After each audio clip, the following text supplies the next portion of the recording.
T. Marie's Big Black Bottom. I Write for Us. Written by Thea M. Wiggins Clark. Jumping Jehoshaphat. Did you figure I was speaking about my physical, biological black bottom? Nah, that's another story for another time. But since you're here, may I have the honor of directing your attention upon the following: a narrative, a quote, and a song.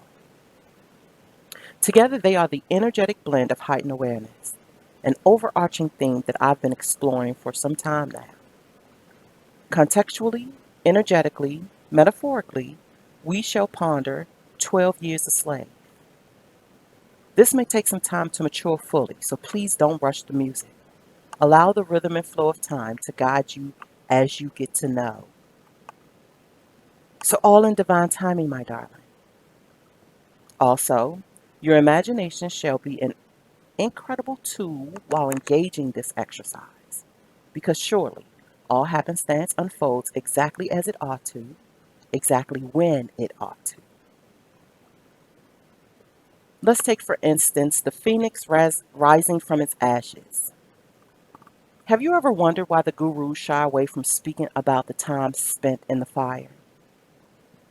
Why is it not spoken in great confidence as a time well spent? The paths to enlightenment has never promised anyone a good time. Upon the contrary, actually. With this being so, why on earth is mainstream messages always directing folks to the light and fluffy? Venturing into the numinous, the wild unknown, shall lead to valley shadows and rich darkness, which is, by the way, a wondrously powerful practice of self evaluation and discovery. To turn one's sights inward is to become energetically nocturnal. Insights, intuition, introspection, infinitude, these are all benefactors of the big black bottom, the infectious energies of the infamous black. The interference from the infiltrating infidels' injections of so called infixes. Let's remember 12 years an energetic slave. Emotion, energy in motion. 6 degrees of generational energetic separation and or closeness. Could you affirm or deny that the collective's emotions have been manhandled, manipulated, and misaligned? We need you, sings the celestial birds. We need you to muster up the stamina to venture into the wild unknown, and then into the Sankofa valleys to gather intel.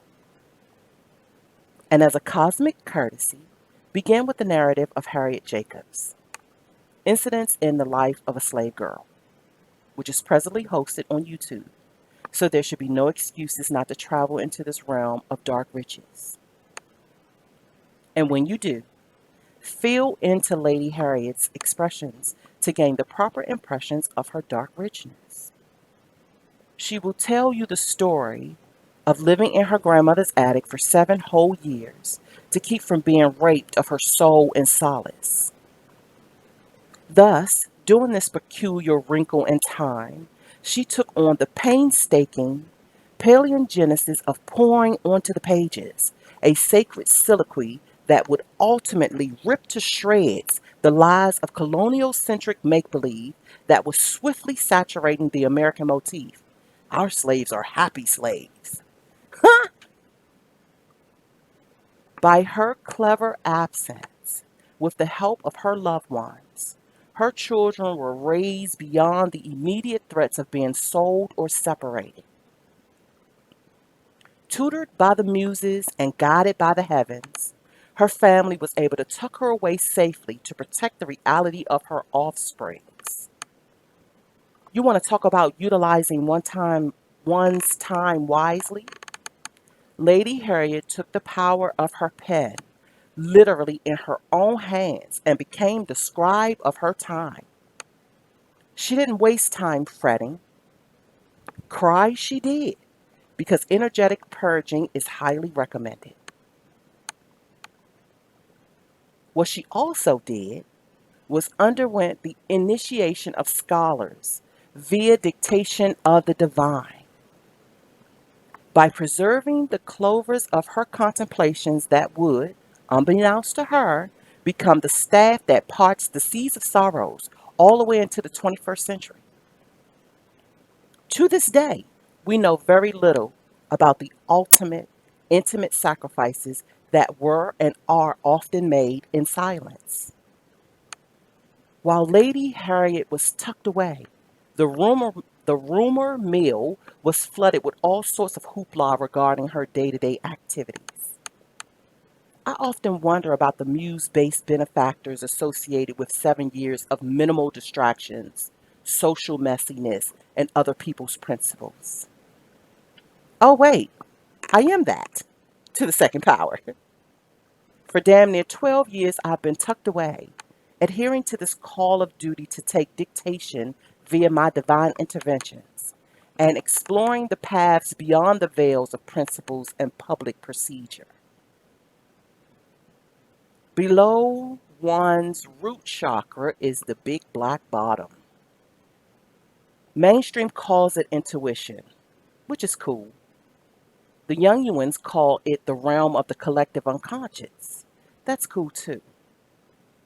I simply call it the primordial safe space that I am privileged to sit upon. All are not privy to this space.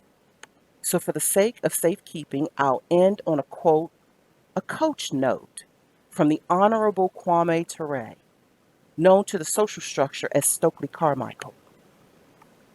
Concluding this, I invite you to sit with the Honorable Miriam Makaba's Pata Pata, which is also hosted on YouTube. I have officially entered this selection as the songversation of our energetic rites of passage. Quote, now, then, in order to understand white supremacy, we must dismiss the fallacious, I love that word, the fallacious notion that white people can give anybody freedom. There is a higher law than the law of government. That's the law of conscience. The knowledge I have now is not the knowledge I had then. I knew that I could vote and that that wasn't a privilege, it was my right. Every time I tried, I was shot, killed, or jailed, beaten, or economically deprived. We were aware of the fact that death walks hand in hand with struggle. End quote. So thanks for your presence and welcome to my Energy Academy and Apothecary. Hashtag pata pata go go. Hashtag it's pata pata time. Hashtag book yourself solid. Hashtag richcraft. Hashtag no giving a flying fuck it. Hashtag let the music play. Hashtag I write for us. Hashtag to the Toastmasters. Hashtag chuck it in the fuck it bucket. Hashtag give the gift of narrative. Hashtag don't disturb your groove. Hashtag with your permission.